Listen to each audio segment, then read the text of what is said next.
పాపం తెలుగుదేశంలోని నాయకుల్ని కాపాడుకోవడానికి, పార్టీని కాపాడుకోవడానికి చంద్రబాబు నాయుడు గారు ఆడుతున్న కొత్త నాటకం జమిలీ ఎన్నికలు. ఒకటే చెప్తున్నాం, ఎప్పుడు ఎన్నికలు వచ్చినా 2021 కావచ్చు, 20 కావచ్చు, 24 కావచ్చు, లేదు 2025 కావచ్చు, సాధారణ ఎన్నికల్లో ఆంధ్ర రాష్ట్రంలో గెలిచేది వైఎస్ఆర్సీపీ జగన్మోహన్ రెడ్డి గారే.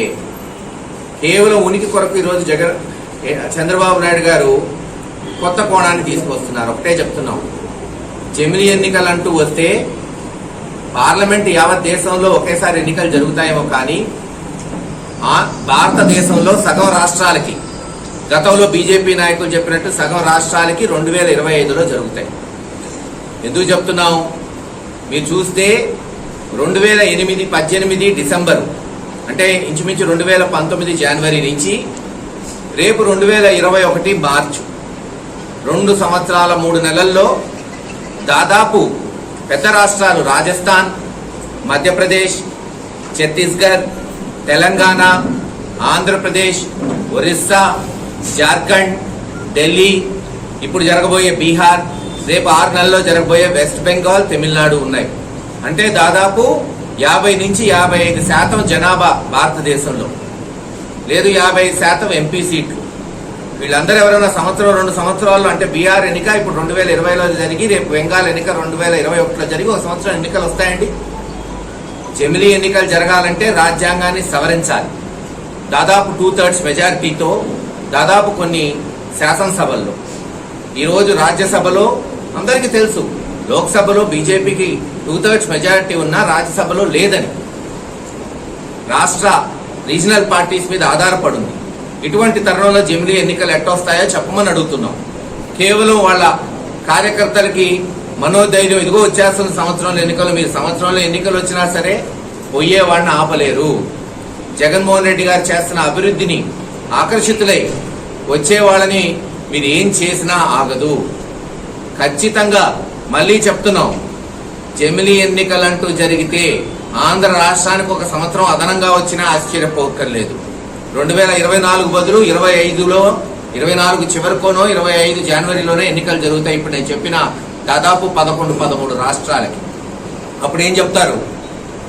అప్పుడు ఏం చెప్పగలుగుతారు చంద్రబాబు నాయుడు గారు? మొత్తం ఖాళీ అయిపోతుంది త్వరలోనే తెలుగుదేశం పార్టీ.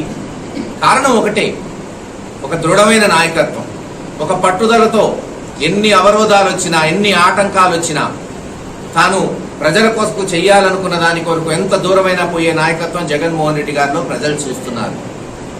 ఇంత కరోనా అనే విపత్తు ఉన్నా కూడా తాను నమ్మిన సిద్ధాంతాల కొరకు, తాను ఇచ్చిన మాట కొరకు ఈరోజు పథకాలన్నీ కూడా మొదటి సంవత్సరంలోనే 90% పూర్తి చేశారు. ఎప్పుడు ఎన్నికలు వచ్చినా గెలుస్తామనే నమ్మకం మాకుంది, మా నాయకుడి మీద, మా పార్టీ మీద, ఈ రాష్ట్ర ప్రజల మీద. పాపం చంద్రబాబు నాయుడు గారికి వాళ్ళ పార్టీ మీద లేదు కాబట్టి, ఇదిగో ఎన్నికలు వస్తున్నాయి, ఆగండి, మీరు ఎవరు పోమాకండి దయచేసి అని ఏదో కళ్ళబొల్లి కబుర్లు చెప్తున్నారు. అంతేకాదు, జమిలీ అంటూ జనిస్తే ఖచ్చితంగా డీలిమిటేషన్ కూడా, మళ్ళీ కాన్సెన్సస్ డీలిమిటేషన్ కూడా చర్చకు వస్తుంది. 2021 సెన్సస్ ఏదైతే మార్చి లోపల రావాల్సిందో కరోనా వల్ల వాయిదా పడి ఉండొచ్చు, ఖచ్చితంగా 2021 చివరికల్లా వచ్చింది. రాజ్యాంగ సవరణ చేసినప్పుడు ఏదైతే ఆంధ్ర రాష్ట్రం, తెలంగాణ రాష్ట్రాలకు ఇచ్చిన మాట, ఆ రోజున రాష్ట్రం విడిపోతున్నప్పుడు పార్లమెంట్ సాక్షిగా ఇచ్చారో అవన్నీ కూడా మాట నిలబెట్టుకోవాల్సిన పరిస్థితి వస్తుంది. ఇన్ని ముడులున్నప్పుడు ఇవన్నీ చూడకుండా కేవలం ఏదో ఒక స్టేట్మెంట్ ఇచ్చేసి ఏదో పాపం ప్రజల్ని మభ్య పెడదామంటే కుదరదు. ఆంధ్ర రాష్ట్ర ప్రజలకి అన్నీ తెలుసు. ఖచ్చితంగా ఈ కళ్ళబొట్ల మాటలకి ఎవరు నమ్మేవారు లేరు. బ్రహ్మాండంగా మనం చూస్తున్నాం. ఈరోజు జగన్మోహన్ రెడ్డి గారు వస్తే నీళ్లు వస్తాయని చెప్పాం. కృష్ణమ్మ, గోదావరి కాకుండా అన్ని నదులు కూడా పొంగి పొర్లుతున్నాయి. రిజర్వాయర్ నీటి కుండల్లా ఉన్నాయి. రైతు కూలీలు కళ్ళల్లో ఆనందం చూస్తున్నాం. కేవలం పంట పండించడమే కాదు, గిట్టుబాటు ధర కూడా కల్పిస్తున్నారు జగన్మోహన్ రెడ్డి గారు 3,000 కోట్ల స్థిరీకరణ నిధితో. సంక్షేమ పథకాల్లో ఈరోజు దేశంలోనే మేటిగా ముఖ్యమంత్రిగా ఆయన పేరు ప్రఖ్యాతులు సంపాదించుకుంటున్నారు. త్వరలోనే సిమెంట్ రోడ్లు, డ్రైన్లు, మంచినీళ్లు, ఇంకా ఇండస్ట్రీ పరంగా, లేదు హబ్బు ఫార్మసీ పరంగా అన్ని విధాలు కూడా ఆంధ్ర రాష్ట్రాన్ని ఐటీ పరంగా ముందుకు తీసుకెళ్తారు. ప్రజల మన్నన పొందుతారు. తప్పకుండా మరొకసారి ఎప్పుడు ఎన్నికలు జరిగినా గెలిచి ఆంధ్ర రాష్ట్రంలో 10-15 సంవత్సరాలు సుదీర్ఘ ముఖ్యమంత్రిగా కంటిన్యూస్గా ఉండే ఏకైక ముఖ్యమంత్రిగా చరిత్ర సృష్టిస్తారు జగన్మోహన్ రెడ్డి గారు తెలియజేస్తున్నారు. పట్టి పీడిస్తున్న సమస్య బైపాస్ రోడ్డు. ఇది మనందరికీ తెలిసిందే.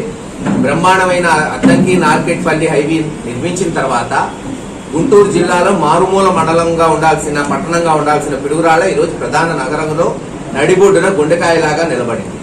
కానీ బైపాస్ పూర్తి కాకపోవడంతో కాలుష్యం, ట్రాఫిక్ సమస్య విసిగెత్తిపోతుంది ప్రజలకి. ఒక కర్మలాగా తయారైంది ఈ బైపాస్ పూర్తి కాకపోవడం. కానీ వాటికి సంబంధించిన అన్ని అనుమతులు తీసుకొచ్చాం. ప్రభుత్వం కూడా ఇంకా ఒకవేళ ఎక్స్ట్రా డబ్బులు ఏమైనా కావాల్సి వచ్చి రైల్వే వాళ్ళకి కట్టాల్సి వస్తే, అది రామ్కీ సంస్థ కావచ్చు, రామ్కీ సంస్థ అమ్మిన ట్యూబ్ సంస్థ వాళ్ళు కావచ్చు, కట్టినా వాళ్ళకి కన్సెషన్ పీరియడ్ మన మీద భారం పడకుండా వాళ్ళకి వీలైతే టోల్ రూపంలో ఇంకొక 1-2 సంవత్సరాల కలెక్ట్ చేసుకునే విధంగా మరి ఇప్పటికే జీవోలు ఇచ్చారు. వాళ్ళ క్యాలిక్యులేషన్ చేసి ఇంకా ఏమేం పనులు చేయాలో 2 వారాల్లోనే మేము ప్రభుత్వానికి సమర్పిస్తామని నిన్న కలెక్టర్ గారి సమక్షంలో మాట ఇచ్చారు. అంతేకాదు 1 సంవత్సరంలో వచ్చే దసరా కల్లా పూర్తి చేయాలనే మాట వాళ్ళ దగ్గర తీసుకున్నాం. ఒక ఎమ్మెల్యేగా నేను చేయాల్సింది వాళ్ళకి ఇవ్వాల్సిన పర్మిషన్స్ ఇప్పించాను. ఇప్పుడు ఆ సంస్థ వేగవంతంగా పనులు పూర్తి చేయాలి. అలాగే కాకుండా వాళ్ళని కూడా ఒక వర్కింగ్ క్యాలెండర్ ఇమ్మన్నాం. ఏ నెలలకి ఎంతెంత పూర్తి చేస్తారు ఇస్తాము అని మాట ఇచ్చారు. చూద్దాం, తప్పకుండా వాళ్ళు ఈసారన్నా పూర్తి చేస్తారు, చెయ్యాలి. చేసేటట్టు ఈ ప్రభుత్వం చేస్తుందని మనం అందరం ఆశిస్తాం.